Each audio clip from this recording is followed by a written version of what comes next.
নমস্কার। গল্পের ঝুলিতে সকল শ্রোতা বন্ধুদের স্বাগত জানাই। আজ আপনাদের জন্য গল্পের ঝুলিতে রয়েছে বিভূতিভূষণ বন্দ্যোপাধ্যায়ের লেখা ডাইনি। গল্পটি ভালো লাগলে একটা লাইক এবং কমেন্ট করে জানানোর অনুরোধ রইল। আর চ্যানেলে নতুন হয়ে থাকলে আরও গল্প শোনার জন্য চ্যানেলটি সাবস্ক্রাইব করতে কিন্তু ভুলবেন না। তাহলে চলুন শুনে নেওয়া যাক আজকের গল্প। অফিস থেকে ফিরে দেখলুম স্ত্রী মেয়েকে নিয়ে বিছানায় শুয়ে। চমকে গেলুম খুবই। ভয়ও পাইনি যে তা নয়।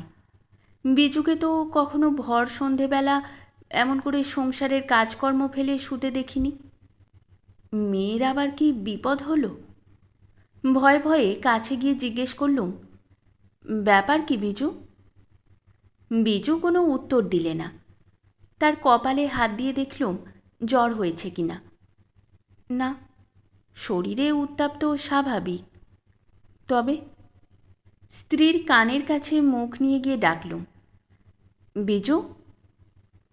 এতক্ষণ পর বিজু কথা বললে। কদিন থেকে বলছি এ অলক্ষণে বাড়িটা বদলে ফেলো। তা যদি কথা কানে করবে। কলকাতায় কি আর বাড়ি আছে? সত্যি বটে, বিজু কদিন থেকে বাড়ি বদল করবার জন্য তাগাদা করছে। কিন্তু বাড়ি বদল করা তো আর সোজা কথা নয়, ভুক্তভোগী মাত্রেই জানে। সুতরাং কথাটা তেমন গ্রাহ্য করিনি। বললুম, এ বাড়ি কী দোষ করেছে? ব্যাস, বিজু যেন ফেটে পড়ল। দোষ করেছে?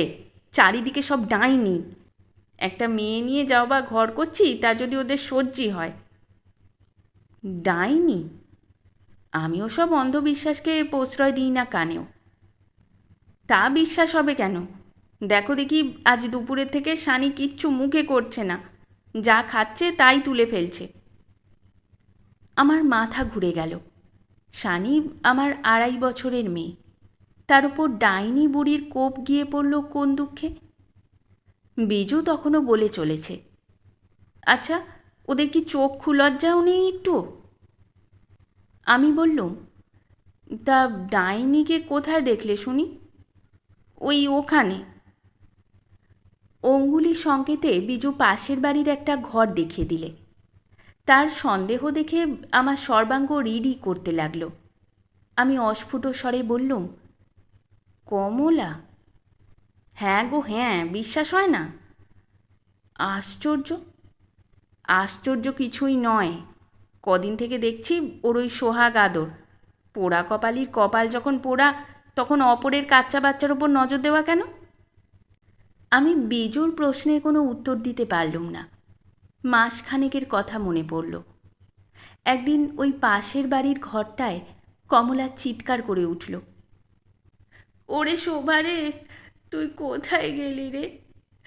আমায় এমনি করে ফাঁকি দিলি কেন রে? রাত তখন প্রায় 10টা। আমি খেতে বসেছি। বিজু আমায় দুধের বাটিটা এগিয়ে দিতে বললে, পাতের গোড়ায় একটু জল দাও। আমি বললুম, কমলা কাঁদছে না? আগে পাতের গোড়ায় জল দাও দেখি। সত্যিই কমলা কাঁদছে, সারা মাতৃহৃদয় মথিত করে কন্যার বিচ্ছেদ বেদনায়। 2 মাস আগে শোভা এসেছিল মর্তলোকে, আর আজ চলে গেল মায়া মমতার পাশ ছিন্ন করে। হয়ে পর্যন্ত মেয়েটা রোগে রোগে ভুগছে। সর্বাঙ্গে তার ঘা, বড় বড় দাগা দাগা। মুজের গন্ধে কাছে যাওয়া যায় না। কিন্তু কমলা সমস্ত ঘৃণা তুচ্ছ করে শোভার সেবা করেছে দুহাতে। তার ফলে নিজের গায়েও স্থানে স্থানে ঘা হয়েছে। সেসব গ্রাহ্য করেনি একটুও। সারা হৃদয় নিয়োজিত করেছে তার প্রাণ সদৃশ শোভাকে আরোগ্য করবার প্রচেষ্টায়। বড় বড় ডাক্তার কবিরাজ দেখানো হলো, রোজা এসে ফোঁড়া কাটল, অসংখ্য দেবতার কাছে মানত করা হলো। চেষ্টার কোনো ত্রুটি রইল না। কিন্তু সমস্ত চেষ্টা ব্যর্থ প্রতিপন্ন করে রাত 10টায় শোভা মহানিদ্রায় আক্রান্ত হলো। মা বুকের ওপর লুটিয়ে পড়ে শতবার নাড়াচাড়া করে তাকে সজাগ করবার চেষ্টা করলে। বিনিয়ে বিনিয়ে তার প্রস্থানের জন্য অনুশোচনা করলে সারা রাত্রি প্রায়। সে ঘটনার মাসখানেক পর কমলা নাকি শানিকে দেখে একদিন কেঁদে ফেলে। বুকের একটা গভীর দীর্ঘ নিঃশ্বাস চাপতে পারেনি। তার নিঃশ্বাসের শব্দে আমার স্ত্রীর চিত্ত বিচলিত হয়। আস্তে আস্তে খুকিকে নিয়ে সরে আসে পাশের ঘরে। আমি তখন অফিসের হিসাবপত্র মেলাচ্ছি। বিজু আমার পাশে এসে বসল। আমি চশমাটা আস্তে আস্তে চোখ থেকে খুলে বলি, কিছু বলবে নাকি? না, এমন কিছু নয়। আমি হাসি, বলি, তা ওই এমন সামান্য কিছুই শুনি না কেন? সত্যি, তোমার আবার এসবে বিশ্বাস হয় না। আহ, কৌতূহলী তো বাড়িয়ে দিচ্ছ কেবল। তুমি এ বাড়ি বদলাও। কারণ? কমলা রোজ রোজ শানির পানে তাকিয়ে ফোঁস ফোঁস করে নিঃশ্বাস ফেলবে আর কাঁদবে। বাছার আমার অকল্যাণ হবে, তাও বুড়ো মাগি ভুলে যায়। পাগল!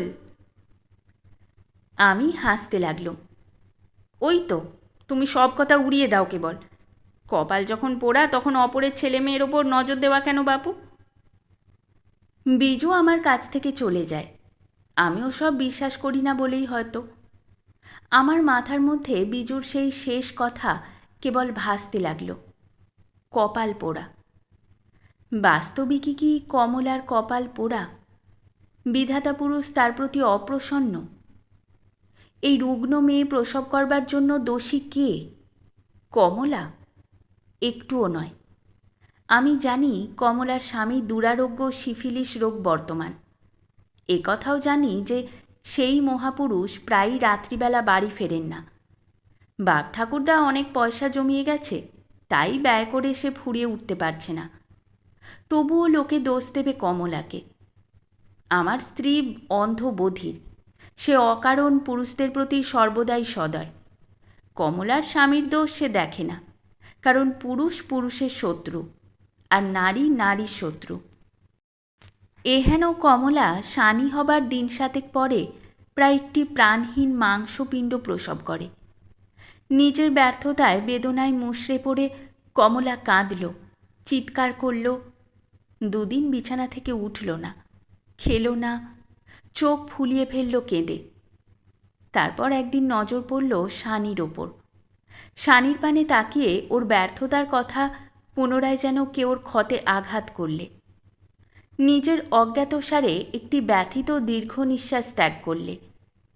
আমার স্ত্রী শিউরে উঠল। সে শানিকে নিয়ে সেখান থেকে চলে এলো। অযথা সেই দিন থেকে শানিকে কমলা ভালোবাসলে। এরপর অনেক মাদুলি ধারণ করে, অনেক গ্রহ উপগ্রহকে ঘুষ দিয়ে, অনেক নির্দিষ্ট গাছে ঢিল ঝুলিয়ে কমলা আবার অন্তঃসত্ত্বা হল।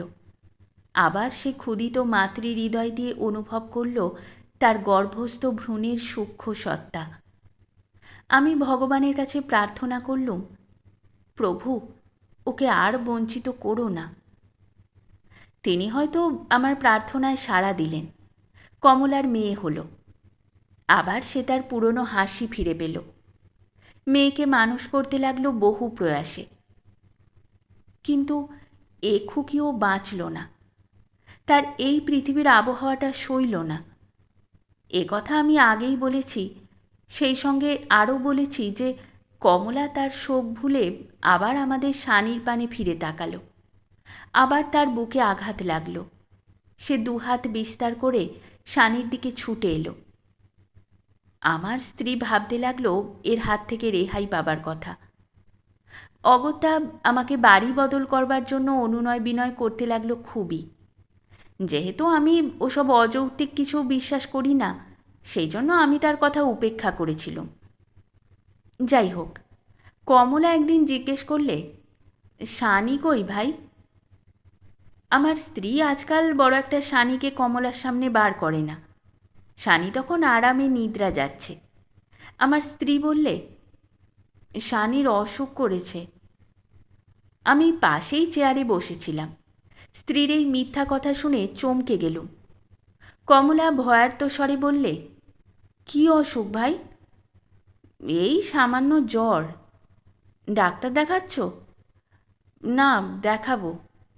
না ভাই, দেরি করো না একটু, ভালো ডাক্তার দেখাও। যে দিনকাল পড়েছে, ফেলে রাখা একটু উচিত নয়। ও চলে গেল। ওর গলার স্বর ঈষৎ কম্পিত হলো। আমি বেশ বুঝতে পারলুম। আমি স্ত্রীকে বললুম, এ মিথ্যে বলে কি লাভ? তুমি থামো দেখি। সুতরাং আমি নীরব হই আর স্ত্রী বলে চলে, 50 দিন বলছি বাড়ি বদল করো, বাড়ি বদল করো, সে কথা যদি গ্রাহ্য হয়। তার পরের দিন দুপুরবেলা কমলা নাকি এসেছিল শানিকে দেখতে। শানির অসুখের খবর পেয়ে সে চুপ করে থাকতে পারেনি। সারা দিন সে খুকিকে কোলে করেছিল। আমার স্ত্রী সমস্ত বিপরীত চেষ্টা ব্যর্থ করে আমি আসবার ঘণ্টা 3 আগে এখান থেকে চলে গেছে। আমি অফিস থেকে ফিরে বিজুকে আর শানিকে ওই অবস্থায় দেখলুম। বিজু বললে, কী ছাই বেদানা খাইয়ে গেল, তারপর থেকে বাছা আমার কিছু মুখে করছে না।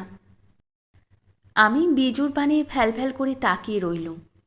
সে আমার হাত দুখানা চেপে ধরে করুণ সুরে বললে, তুমি আজই বাড়ি বদল করো, নয় আমায় বাপের বাড়ি রেখে এসো। ও রাক্ষসী আবার কালই আসবে বলে গেছে। আমার কানের মধ্যে সে যেন গরম শিশে ঢেলে দিলে। ঘরের মধ্যে আর কোনো শব্দ নেই, সব কিছু নিথর নিস্তব্ধ। আমি বিচার করতে বসলুম, শানির অসুখের জন্য বাস্তবিক দায়ী কে? কমলা না আমার স্ত্রী? মিথ্যা একজনের বুকে আঘাত করলে বিধাতার বিচারালয়ে তার কি কোনো শাস্তি নাই? বিধির বিধান কি নিরর্থক শব্দ সমষ্টি মাত্র? এমন সময়ে অন্ধকারে নীড় হারিয়ে একটা কাক কা কা কা রবে ডেকে উঠল। আমি শানির গায়ে কপালে হাত বুলোতে লাগলুম। আমার বেশ মনে পড়ল কদিন ধরে শানির অনবরত টক লেবু খাওয়ার কথা। শানি রোগের কারণ দিনের আলোয় প্রকাশিত হলো। ওই কচি মেয়ে অত অ্যাসিড সহ্য করতে পারে? ঠিক সেই মুহূর্তে ছাদের ওপর একটি বিড়াল করুণ সুরে বিলাপ করতে লাগল। সম্প্রতি তার একটি সন্তান মারা গেছে। আমার স্ত্রী চমকে উঠে আমায় অনুরোধ করলে, আগে বিড়ালটাকে দূর করে এসো, আগে ওকে দূর করে দাও। আমি তার অনুরোধ শুনলাম না। বিজু কাঁদল ফুলে ফুলে, তবে আমায় দূর করে দাও, আমি পথের ধুলো, আমি কেউ নয়, আমায় গ্রাহ্য হয় না একটু। একটু সুস্থ হয়ে শানিকে ডাক্তার বাড়ি নিয়ে গেলুম। ডাক্তার 1 ডোজ ওষুধ দিলে, সেটা খাইয়ে দিলুম যথাসময়ে। বিজু সারা রাত্রি মেয়েকে বুকে করে নিয়ে রইল, আর আমার অবিশ্বাস দেখে দুঃখ প্রকাশ করলে। বললুম পীরের কাছ থেকে জল পড়া নিয়ে এসো, তা হলো না। ডাক্তার বদ্যি কি এসব সারাতে পারে? কিন্তু বিজুর কথাই মিথ্যা হলো। ডাক্তার আশ্চর্য রকমে শানিকে নিরাময় করলে। সকালবেলা শানি আবার তার সহজ সরল পূর্ব স্বাস্থ্য ফিরে পেল। আবার সে খেতে লাগলো, হাসতে লাগলো। অফিস যাবার সময় বিজুকে বললুম, ডাইনির হাত থেকে যখন শানি রেহাই পেলে তখন কমলাকে ক্ষমা করো। বিজুর যেন অসহ্য হলো আমার কথা। বললে, মাইরি বলছি, তুমি আমায় পাগল করে দেবে। কালকের মধ্যে যদি না বাড়ি বদলাও তাহলে সত্যি সত্যি আমি বাপের বাড়ি চলে যাব। অগত্যা সেই শনিবার দিনই রাত্রে বাড়ি ঠিক করে ফেললুম। পরের দিন জিনিসপত্র নিয়ে উঠে গেলুম নতুন বাসায়। পরের জন্য স্ত্রীর সঙ্গে ঝগড়া করে সংসারের শান্তি নষ্ট করতে আমি নারাজ।